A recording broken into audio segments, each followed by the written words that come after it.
A number of heads of state and government officials will be attending the United Nations General Assembly next week for the very first time. And no less than 3 are from the SADC region. So, who are these new kids on the block? Our correspondent Sherwin Bryce-Pease has more.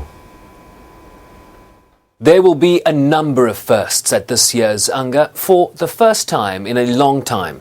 There will be no Robert Mugabe, whose annual appearance at the lectern made for riveting television. Another first will be the introduction of the leader of the former Swaziland, now Eswatini, which will echo throughout the august chamber in a debut fit for a king. Staying in the region, Botswana is sending their newly minted president, Mokgweetsi Masisi, whose predecessor Ian Khama never made the annual trip to New York. He joins his neighbour Zimbabwe's President Emmerson Mnangagwa, who on his maiden visit to the UNGA will seek to reposition his country on the international stage.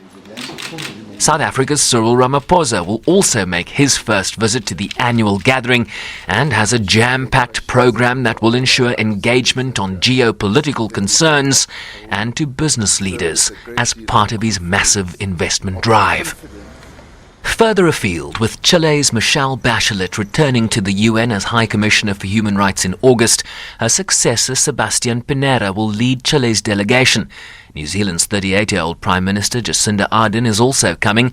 In June, she became only the second elected head of government to give birth while still in office. A 3-month-old also expected to come along for the ride. With the Castro era slowly making an exit in Cuban politics, Miguel Díaz-Canel, who replaced Raúl Castro as president in April, will be the new face of Cuban politics.